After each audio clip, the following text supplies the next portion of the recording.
Good morning, students. You are writing exams this week. Along with exams, we will continue our studies also. Now, let us see the new chapter we are going to enter. This chapter is mainly talking about women and the caste. We know this is a topic of discussion among the human beings. See, there is male and female in every species. So, who is dominant? Who is doing the things? He or she controls the system. But the human beings have got the capacity to think and understand and accept the other one. Since man has gone for hunting, the ladies were looking in the home and taking care of the children. The roles were different. Men go for hunting, bring the hunted material and hand over to the ladies. So naturally, the time when the ladies prepare the material, the men take rest. So there is a mutual acceptance and agreement. You were working all those time, now you take rest, you will do the work. So there is a clear-cut division of jobs. When we go for hunting, we may not be going alone. Even if we are going alone, we will hunt alone. Even if you go together also. So the work is so much more. So division, that continued in the society. Later on, what happened? When the ladies also began to participate in the day-to-day activities of the society, they began to demand their share. Naturally. When you have done something together, you should get a share equally. So the society demands equal status. At that time also it was equal. I told you in the beginning of the society, when the human beings were living in the forest, it was equal. He goes for hunting, he brings the material and hands over, he takes rest. See that. Why did he go for hunting? Because human being, male members are stronger than the females. When you go for hunting, you must be able to run or you must be able to fight with the animals. So physical strength was taken into consideration at that time, and it becomes where they have got a duty. It was an exception. It was mutual respect. Sharing of duties. So there was nobody lower, nobody upper. The society progressed. So the male members began to dominate the female members and say, whatever, because I am powerful, whatever I say, you should listen. And the male members began to unwantedly control the female members. The respect that should have been given to the female was not given.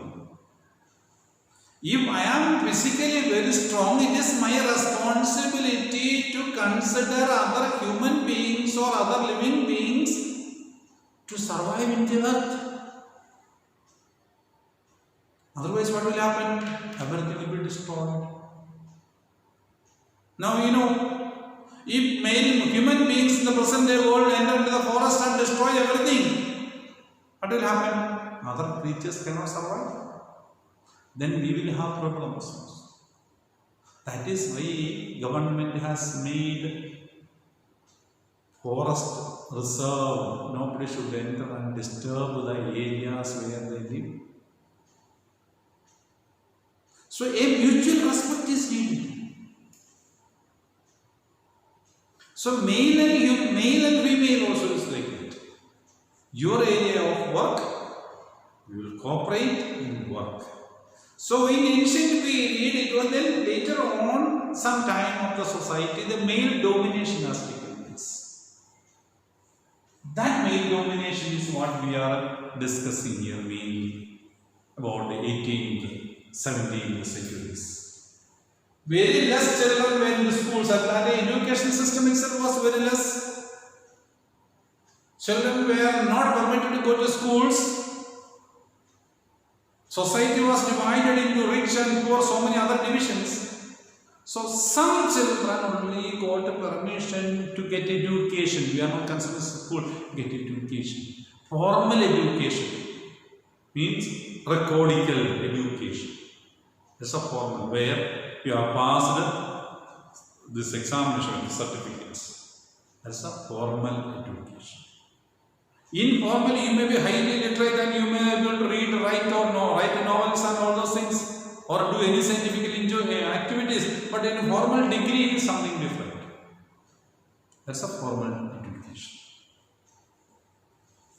Girls were not permitted to go to school at all. Girls, be in the home, look after things, that's it. You are not bound to come out.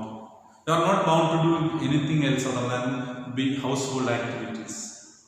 You are not permitted to even speak about the problems of the society. You are not even permitted to speak about yourself. It is the male members' magnanimity to discuss or listen to the problems of ladies. That was the thinking at that time.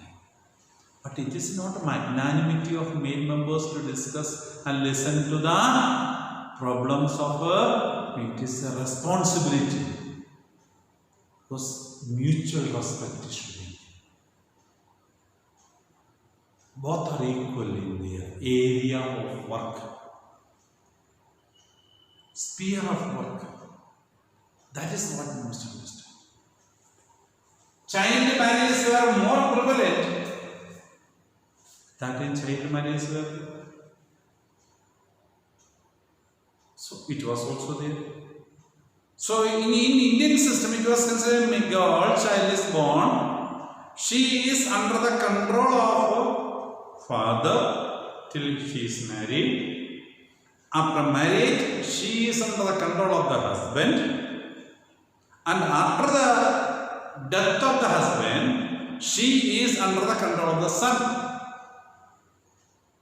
She is never free, under the control of. Why?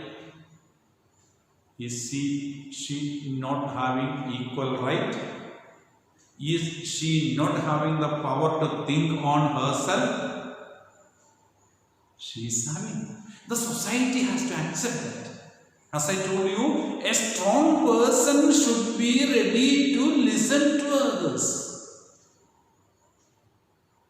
A weak person tries to come up. I don't permit that person to come up. He cannot come up. When a person has fallen down on the ground, instead of giving a hand to him, if I give a kick to him, he cannot come up. So it is the responsibility of the person who is standing up to give a support to him and make him stand up. So the person who has fallen down is a weaker person. I am not talking about boxing competition or any other competition. I am talking about a normal day-to-day life. Okay? It is not a man-fixed competition. Day-to-day life, real life situation. So it is a responsibility of every member in the society to respect the other human beings, other beings. When I see an ant coming on the way, okay, or any ant has come to my way, I can take that ant from there and squeeze it like this. But I must think that ant also has got the right to live. If it is going on its way, it doesn't disturb you, doesn't affect you, why should you disturb that ant? If it comes and bites, mosquito comes and bites, oh mosquito, go. That will come because you know when a mosquito comes and bites, you will get hurt. You are not going to mosquito's area, mosquito comes to you and bites. But an ant is moving, it will not bite you unless and until you go and disturb its area. So permit other human beings to survive. Permit other human beings to live. That is important fact. So that is why then polygamy was a normal practice. Polygamy means what? Having more than one wife. So many wives are permitted. Any society, don't think about any society, it is only in Hinduism or it is only in Islamic, only in Christian. Nothing. It was prevalent in every society. The dominant fellow, male, strong fellow will have many. He will decide, others have to follow. So that was the system. So polygamy was present. Do you know kings used to marry many? So like that, because he is powerful, he is very strong, he can do whatever. Nobody can question him. So that was the system. Polygamy was the system at that time. Sati, another practice that was existing in Indian society. You know what is sati? Burning of wife along with the dead body of husband by sitting on his funeral pyre. See the spelling? Pyre. P-Y-R-E means where the dead body is kept for burning. According to the custom that was going on, if the husband died, the wife was to take bath, wear a white sari and go and sit over the top of that funeral pyre. Then they will put a fire. She also gets burned along with the dead body of the husband. A living body gets burned. So this tradition was there. This custom was there. I think this custom might have started when there is a close, a loving husband and wife. They loved each other. They respected each other. They lived a happy life. So when the husband died, she was feeling so much lonely and unhappy. She thought that I cannot survive. She might have jumped into the pyre of the husband, telling that I love my husband, I want to die. So the society might have decided from today onwards this should happen. So they continued the practice of sati. You know, last year we have studied in the 7th last test book about the Rajputs. They had a system. The ladies of the Rajput families used to jump into the pyre of the husband. So that kind of system.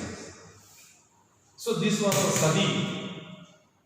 This kind of things were existing in Indian society. That's what we are discussing.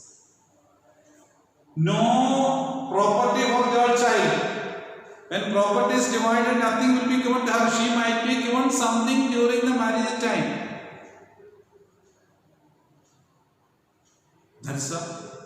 That they call as dowry. Really, that is not dowry. Okay.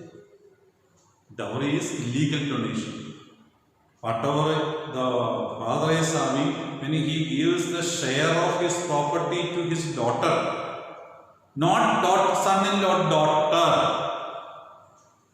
that is not dowry. His share he gives to his daughter.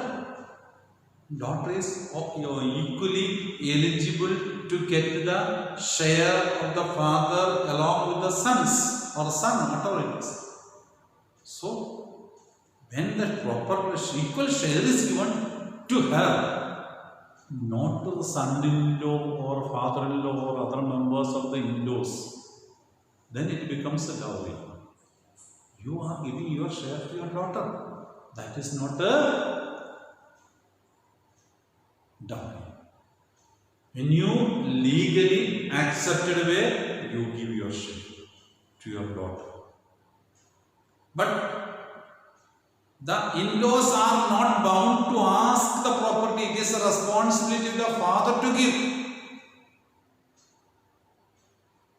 In-laws should not harass the girl, telling that your father has given you only this much. That becomes a dowry harassment. So you give to your daughter your property, whatever your share is of the property, to your daughter. That is accepted. That is legal because your daughter has got a right to have a share of your property. When more than that is asked or forced to collect from the girl's part, then it becomes a dowry. Okay, so no property for girl child at that time. So naturally, when the girl is having no right of property, and when she reaches in-law's house, she has no hold there. Only she has lived there. She is asset, but she has lived there. She don't have anything to hold on at least for some time.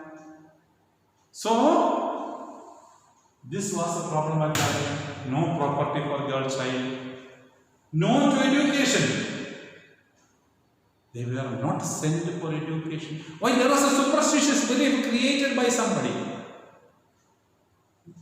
Superstitious belief that educated women would become widow early. This also, as I told you, it might have happened. One lady girl might have been educated, her husband might have died. Then people will say, see, she is educated, that is where her husband died. Then people, those who hear will say, correct, it has happened because of that. Happened, it's because of that nobody thinks. Hey, it has happened, correct. So don't send girls for education. So this kind of superstitious beliefs we create. No scientific logic behind these kind of thinkings. So girls were not sent for education because all the parents began to think, if I send my girl for education, she gets educated, then she gets married, the husband dies early, my daughter will become widow. I don't want that my daughter to be widow. So, no education for the child. Last year we also studied about that. Books, all those things we have studied, that we are not going to discuss no more. Caste system is another division of society. This is on the profession, what you do, which work you do. So society division. In the medieval period of India, so in ancient period onwards it is there. So caste system, division of the society based on the profession you do or a job you do.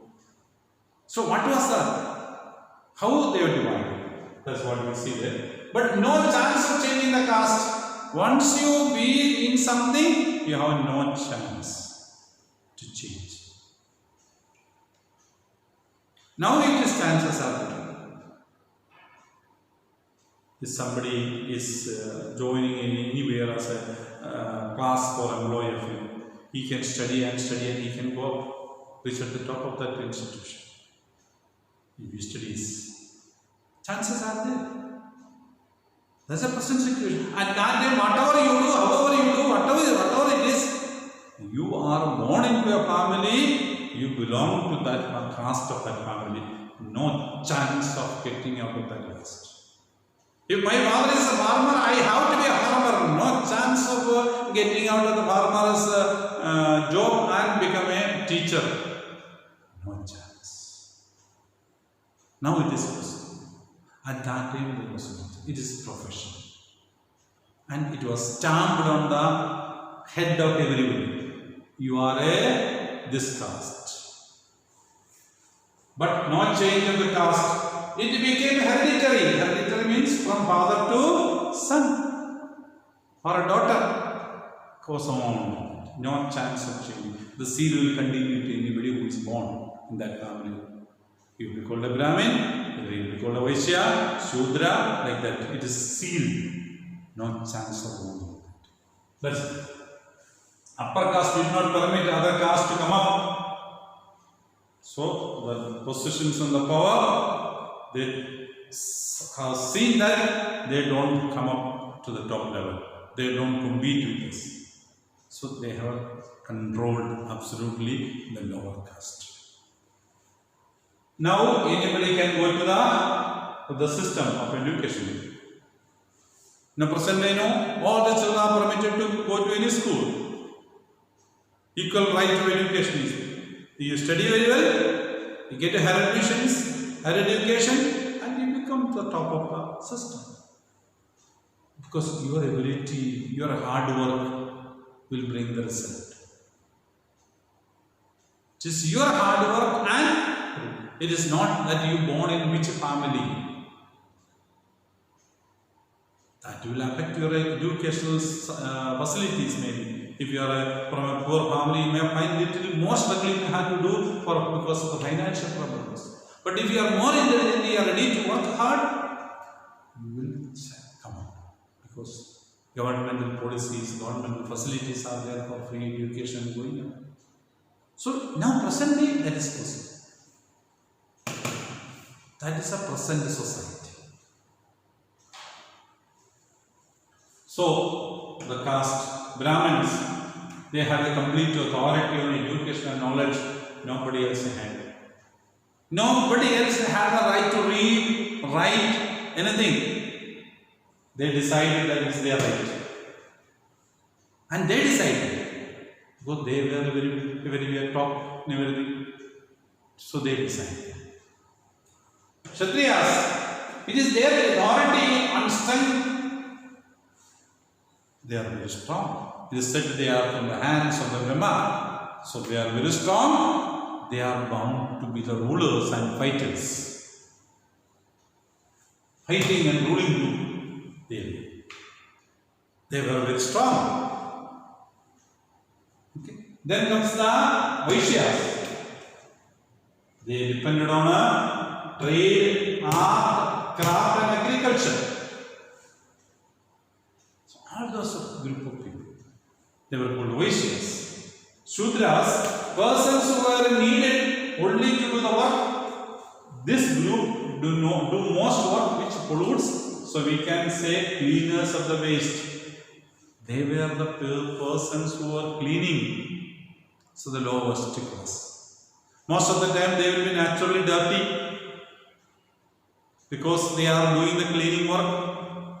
They may not be able to procure a highly cost cloth. Their body may be having smell. So they were considered outcast. Hey, go, dirty, go. Even if he purifies himself and cleans himself, and then also he is not treated equal with others. He has no chance. So he is considered outcast, lower caste. So the society has divided into the caste system. This was one of the great problems of the society. So a person who is in the lower caste has no chance to reach the higher caste. That is why. If he had a chance, he could. Now modern period it is like that. Chance is there. Anybody can join any education institutions, study hard and go. So that is present day world. It was not existing in Indian society earlier. So that problem was there. So that problem we are discussing in this chapter. So the lower caste cannot come near to the upper caste. They have to stand away. But the upper caste calls them. They are bound to come and do the work. So they have to come, someone else will call, come, do the work. Then they can do the work near to my area wherever I am standing. No problem. But if I don't call, if you come, only whenever I need. The upper caste wanted the lower caste whenever they need, when the upper caste need. Other times I will call, they are outcast. No, don't come near to me, don't come near to me. So that is the situation. Lower caste cannot use the same well to draw the water. They cannot get the water from there. And bathing area, same place, they cannot take bath. The upper caste considered if they take bath, that area will become dirty. Yes, a person who is working in the dirty area will be dirty, but he should be given permission to clean himself. When he has cleaned himself, he should be treated like any other person. Cleaning has to be done. It is compulsory. Somebody has to clean. So he has happily did that. So respect him, whether he has done the work properly or not. After he has cleaned himself also, then he should be treated like any other human beings. He is a human being. So that was not accepted. That's the problem. Whichever is used by the upper caste, this was a great problem of Indian society during that time. Okay, thank you very much. Tomorrow we will further go ahead what has changed in Indian society.